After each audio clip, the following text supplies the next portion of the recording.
Alright, so in this brief video, I'm just going to demo how to decant and make a tincture out of medicinal herbs. So a tincture is just basically like your liquid medicines, and it's using a menstrum. A menstrum is a carrier of the constituents of the targeted herb. So in this particular case, tinctures tend to use alcohol as a menstrum, specifically at least something over 40 proof, vodka, and preferably brandy or alcohols, spirits that are made from a fruiting plant tends to be better.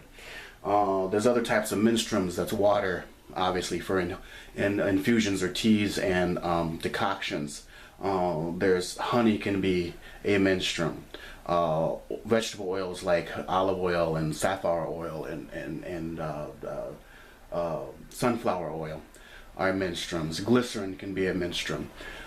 So there's all kinds of menstrums and different ways that medicinal herbs we can extract the beneficial constituents from them. And in this particular case, I'm using alcohol.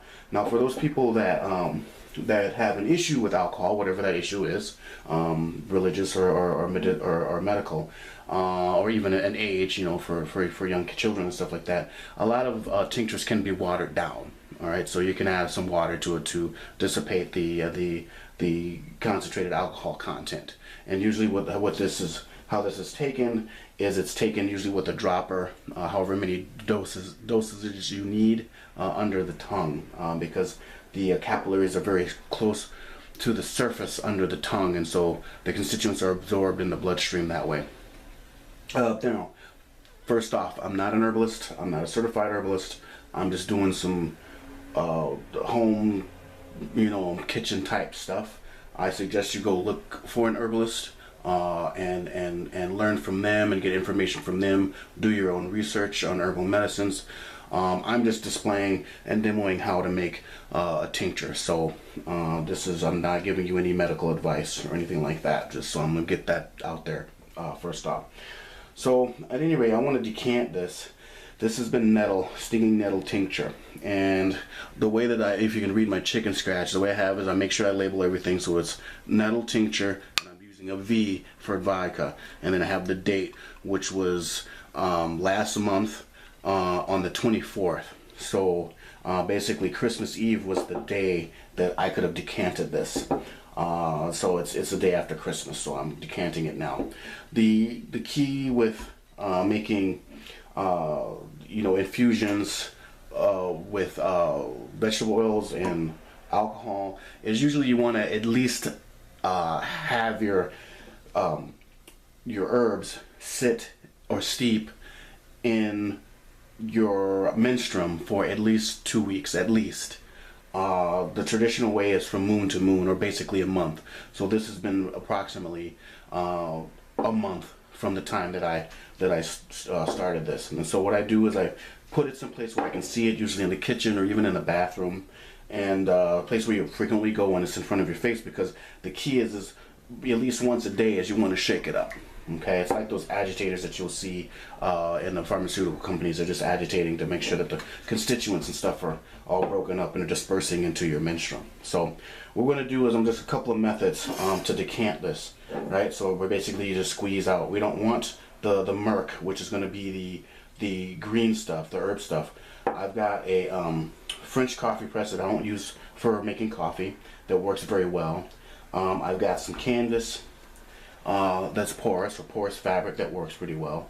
And then the best tends to be cheesecloth, but you end up having to use your hands to squeeze it out.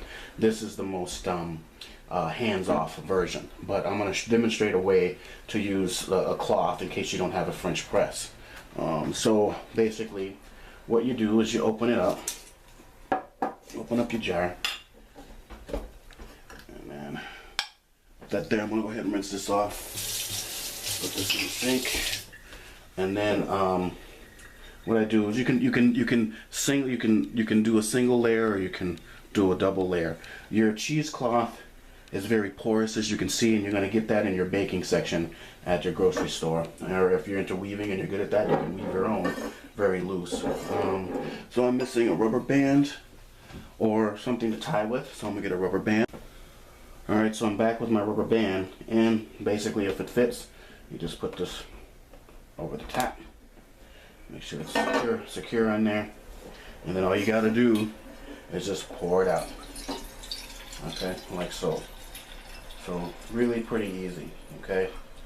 The other way that I like to show, let's see, this is the tincture. It's turned the green color of the nettles. Nettles are also used, not only are they edible, they're medicinal and they're utilitarian, because nettles give very serviceable fibers that's been used for centuries to make textiles. But you can also use it to dye. That's a different subject matter and a different project for another day, different video for another day.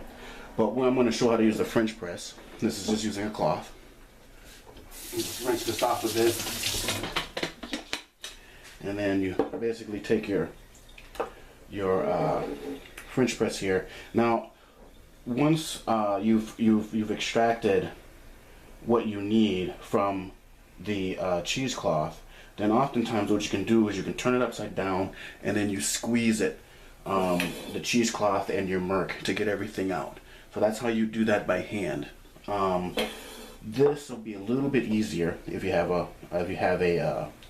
you know, so the murk collects in there like that, and then I would just take this and kind of squeeze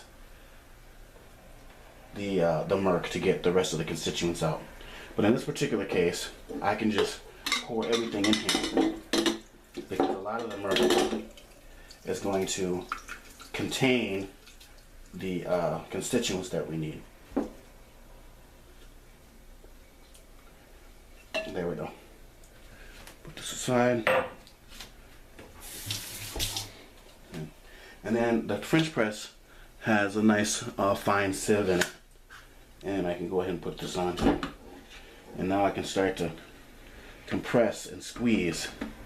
And you can see there's basically the liquid that we want. And I can pour it out. No mess, no muss, no fuss, right? And that'll extract everything. And you know, these sometimes don't go all the way to the bottom, so if you really want to be really stingy about it, you can take your cheesecloth, wrap the murk up in the cheesecloth, and squeeze even more to make sure you get all of it. But that's kind of a quick and dirty way to extract your tincture. Okay. Now next, what I like to do is go ahead and I get some masking tape or something. You may even have your own personalized labels and all that kind of thing. And I write on here what it is, and I put the marker will work: nettle, tincture, and then again I put V on there so I know it's vodka, and I like to put the date, and roughly just a month, really, a month and a year, so it's still December 18. Okay, so I know what this is. All right, so then I usually have these brown bottle droppers, or you can just keep them in a jar and use a spoon to administer it. But the bottle droppers, if you can afford to buy them, you can get these at your co-ops, your health food stores, holistic stores. Usually beach shops might even carry them. You can order them online in bulk. Just look up, you know, bottles, containers, that sort of thing. And they come in different sizes. So this is a larger size. I don't know what milliliters these are, and this is a smaller size. So it's larger milliliter and smaller milliliter.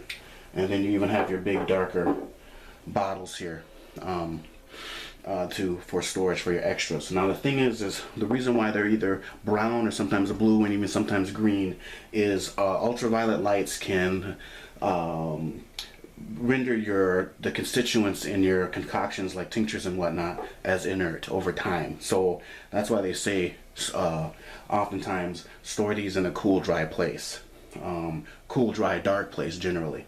But the brown or tinted bottles tend to help keep the ultraviolet lights from destroying your constituents over time. Now the one thing about this menstrum being alcohol based is that it will pretty much keep forever, because alcohol is also a preservative. it doesn't go bad. So this will pretty much keep for a very long time. So anyways, I'm gonna pour some of this in here. There's your dropper, and then I've got this tiny little funnel. I've even got a smaller funnel, and I can just fit this in there. It just makes the job easier.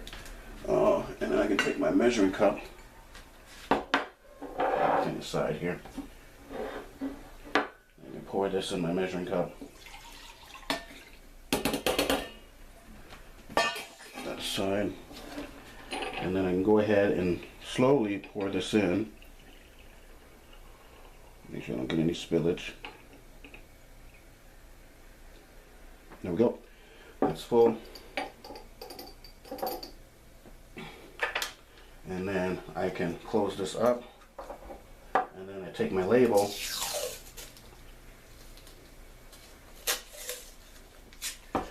Quick and dirty, quick and dirty, quick and easy, like so. Again, doesn't have to be anything really fancy, but there you go. Tear that off there. So, and then you just store this in your apothecary or your medicine cabinet or wherever you store your herbals. Again, it's like I said, this is a vodka or alcohol-based menstrum. You can store it outside of the refrigerator. You don't have to refrigerate it. Menstrum's made out of syrup, sugar or honey. Honey is a preservative as well. Sugar, if you use sugar, can go bad over time. Your water-based menstrums as well need to be stored in the refrigerator. But vodka or brandy, alcohol-based, doesn't have to. So what we're going to do next is we're going to go ahead, and I'm just going to show you real quick how to make a tincture. It's really easy. There's really no science to it other than what I'm about to show you.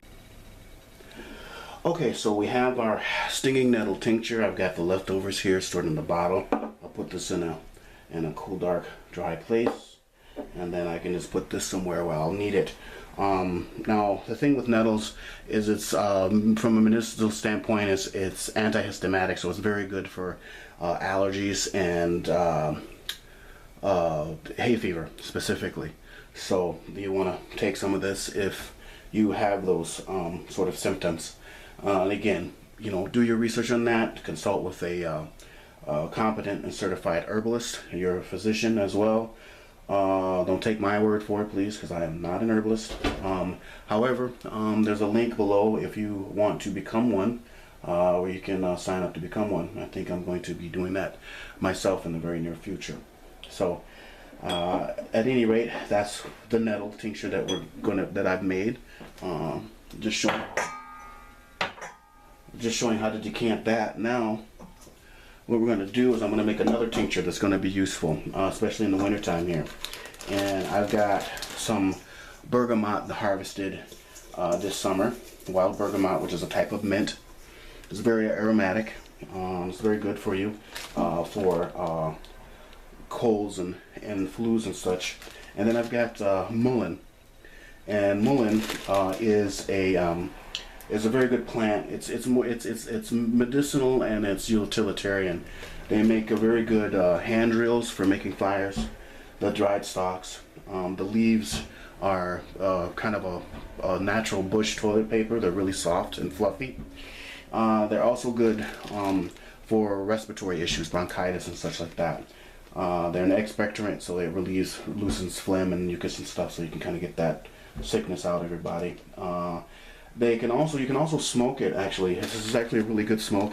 It's it's almost an oxymoron, antithetical. Smoking this that it would help breathing issues. But yeah, actually you can smoke it. It's not a bad smoke. It does not get you high or anything like that. But it does kind of help, get out of phlegm and stuff, especially for those people that suffer from asthma.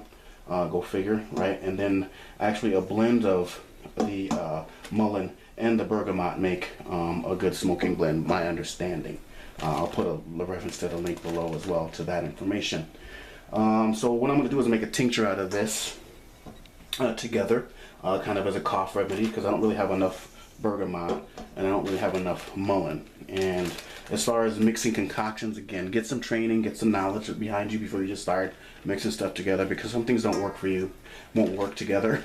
and some things may not work for your body as well. So again, I'm going to just say that again. Do your research, get advice from a certified professional. I'm just demoing my process for making medicinals out of herbal, out of herbs. So at any rate, I'm going to take this mullein here. I'm going to break this up. Put this in here. And let's see, yeah, this was harvested this year. Or this year, going on last year. So I just crushed this up in here. And that's really, you want to just kind of dry your constituents first before you make your tinctures. And especially your herbal oils. This actually smells really good. There's a stem we don't need. I'm just crushing this up. Get rid of some of the stems, not all of them. Alright.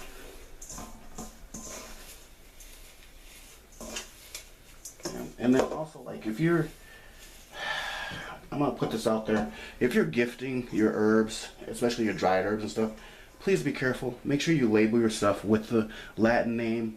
Bergamot is Mondara fizulosa, and mullien is Verbascum thapsus. Because, you know, I don't want nobody trying to gift their concoction and getting caught up with the system, getting caught up with the law, right? It's too easy to make this out to be something that it's not, if you catch my drift. So be careful. The larger society as a whole doesn't really get all this, just so that you know. So anyways, just putting that out there. So we've got our blend here. And now we're just basically going to take this and we're going to put it in a jar here. This jar may be a little bit big for what I have. I was taught by an actual herbalist that you kind of want to pack your jar, your container, with your dried herbs. And actually, you know, let me take that back. If you're making a tincture out of alcohol, your herbs don't have to be dried. It's when you're making an oil infusion that everything has to be bone dry. Otherwise, the oils will get rancid over time because of the water. So your herbs can be either fresh or dry to make a tincture. So I'm gonna put this in here. So just for demo purposes, I don't really care that this is not all the way full. So I'm gonna put this over here. And then, obviously, what we do is we add vodka. So I want something, was it 40 proof at least? Let's see, yeah, yep, 40, yep, this is, so this is just the cheap rot gut stuff.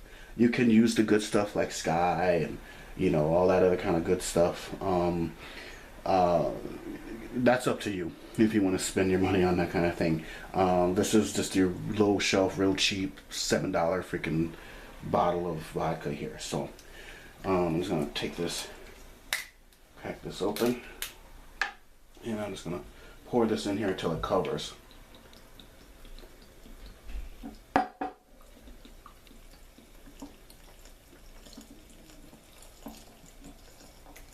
I'm not gonna fill it all the way to the top because I don't have enough to fill the jar, but I do have enough to make a decent, put a little bit more in there.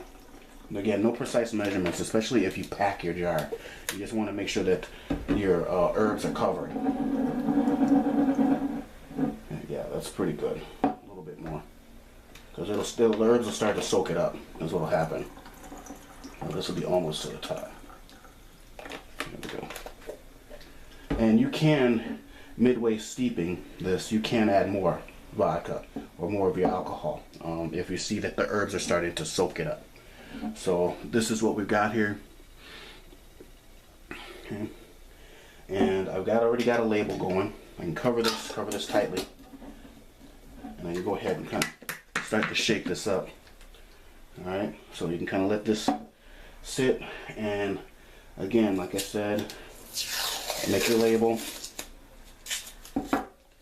and I'm just going to stick it on, find a place to stick it on, and just stick it on so I know what it is. It's bergamot and mullien, vodka, and then the date. So I know when it's about ready. 2 weeks is the minimum. A month is the absolute minimum. You could have it steep for longer if you want, but it should be, if you're in an emergency, you need it sooner. 2 weeks of work, but a month is best. So on January 27th is about when this will be done. And I just put this in the bathroom where you kind of go every day, usually like first thing in the morning, and you can go do your hygiene thing, and then before you leave out the bathroom, just give it a shake, set it down, and you've kind of done that for the day. So at any rate, that's how you make tinctures. Okay, as a side note, remember in the French press, I had that murk at the bottom. So if I wanted to extract the rest of that, I just took a piece of cheesecloth and opened it up, and then wrap it, dump the murk in there, then wrap it, and then now I can go ahead and squeeze. I can squeeze out all the goodness that I would have just thrown out. And then the murk, once you're done with that, you can, if you have a compost, you can throw it in your compost pile. It'll all break down. But yeah, that looks like that's a good 2/3 of a cup maybe. Good strength exercise in the hands. So there you go. That's how you would extract it without a French press. And so I can go ahead and add this to my larger bottle of nettle tincture, and we're good.